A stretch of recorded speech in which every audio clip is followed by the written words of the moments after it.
एक आश्रम में एक गुरु और उनके कुछ शिष्य रहा करते थे। एक शिष्य शेर का नवजात बच्चा लिए उनकी तरफ भागा भागा चला आ रहा था। ये देख आश्रम के गुरु और सभी शिष्यों को जिज्ञासा हुई। वे सभी बड़ी उत्सुकता के साथ उस शिष्य के नज़दीक आने का इंतजार करने लगे। जैसे ही शिष्य गुरु के नज़दीक पहुंचा, उसने गुरु को प्रणाम किया और बोला, आज मैं लकड़ी काटने के लिए जंगल के थोड़ा अंदर तक चला गया था। जैसे ही मैं लकड़ी काटने के लिए आगे बढ़ा, झाड़ियों के पीछे से घुर्राने की आवाज़ आने लगी। मैं डर गया और डर के मारे चट्टान के ऊपर चढ़कर छिपकर बैठ गया। थोड़ी देर इंतज़ार करने के बाद ये शेर का नवजात बच्चा झाड़ियों से बाहर आता दिखाई दिया। पहले तो मुझे लगा कि इसकी माँ भी यहीं आसपास होगी, लेकिन बहुत देर इंतज़ार करने के बाद भी इसकी माँ मुझे नहीं नज़र आई।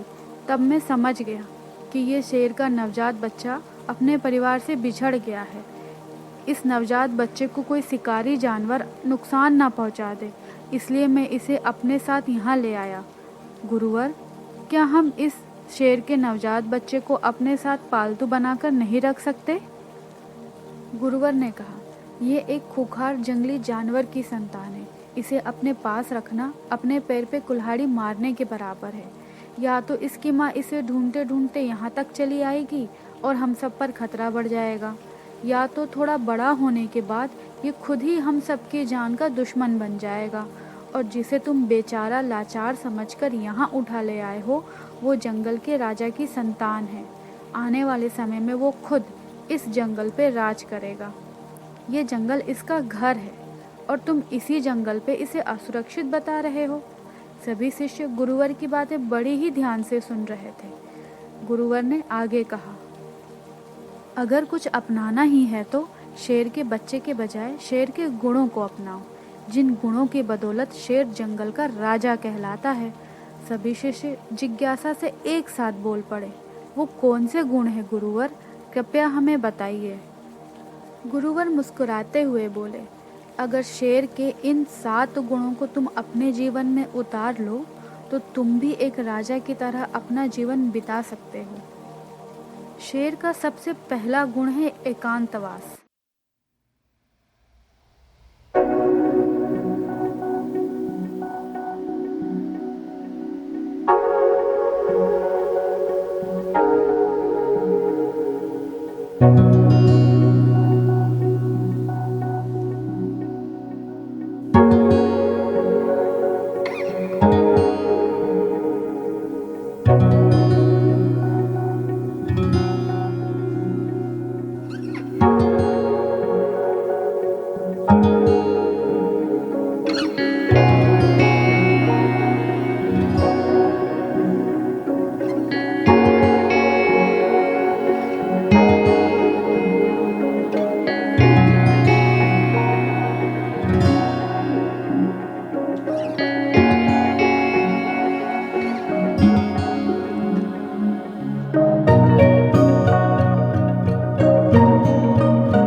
कैसे छलांग लगाई जाती है, खुद को ताकतवर कैसे बनाया जाता है, तेज दौड़ कैसे लगाई जाती है। शेर का बच्चा छोटा और कमज़ोर होता है, फिर भी वो सीखता रहता है।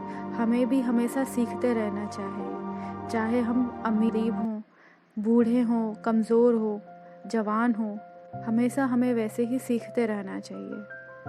शेर का छठवां गुण होता है निडरता। शेर भले ही शिकार छुपकर और चुनकर करता है, लेकिन मौका पड़ने पर किसी से भी लड़ने को तैयार हो जाता है। खुद की गरिमा और बादशाहत को बनाए रखने के लिए कभी किसी के लड़काने पर कभी पीछे नहीं हटता, तुरंत सामना करने को तैयार हो जाता है, चाहे उसका परिणाम कुछ भी हो। ठीक वैसे ही अगर इंसान किसी भी चुनौती से नहीं डरता तो चुनौती उससे डरना शुरू हो जाती है। शेर की दहाड़ निडरता का प्रतीक है। शेर का 7वां गुण होता है अपने लक्ष्य का तब तक पीछा करना जब तक कि उसे पा ना लो। जब शेर अपने शिकार को चुन लेता है, फिर सही समय आने पर पूरी ताकत लगाकर दौड़ता है। उस समय उसकी दौड़ देखकर ये यकीन नहीं होता है कि ये वही शेर है जो कितनी देर से छिपकर अपने शिकार का इंतजार कर रहा था। शेर उस समय अपने शिकार के पीछे ऐसे भागता है जैसे कि उसके जीवन की अंतिम दौड़ हो। लेकिन अगर किसी कारणवश शेर अपने शिकार को नहीं पकड़ पाता है तो फिर उसमें किसी दूसरे शिकार को पकड़ने की हिम्मत शेष नहीं बचती है, क्योंकि वो पूरी तरीके से थक चुका होता है। उसने अपनी पूरी जान झोंक दी थी अपने शिकार को पकड़ने के लिए। लेकिन जब कोई इतनी लगन, एकाग्रता और मेहनत से अपने लक्ष्य का पीछा करता है तो उसे लक्ष्य हासिल होकर रहता है। और शेर भी कुछ एक मौके को छोड़कर ही अपने लक्ष्य को हासिल कर ही लेता है। इंसान के जीवन में भी ऐसा ही होता है कि उसके जान पर भी बन आए तो वो मेहनत करने से नहीं चूकेगा। ऐसे व्यक्ति को उसका लक्ष्य मिलकर रहता है। तुम्हें भी अपने लक्ष्य को निर्धारित करने के बाद शेर की भांति हाथ धोकर उसके पीछे पड़ना होगा, तब जाकर तुम्हें अपना मनचाहा लक्ष्य मिल पाएगा।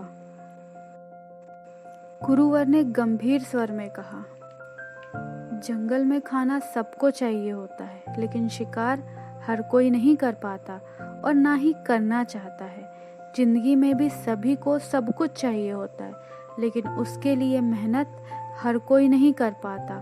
कुछ लोग ही कर पाते हैं और वही लोग हासिल भी कर पाते हैं। गुरुवर ने शिष्य की तरफ इशारा करते हुए कहा, जाओ इस बच्चे को जंगल में छोड़ाओ। मेरे साथ अब तक बने रहने के लिए, आपका कीमती वक्त मुझे देने के लिए आपका बहुत बहुत शुक्रिया।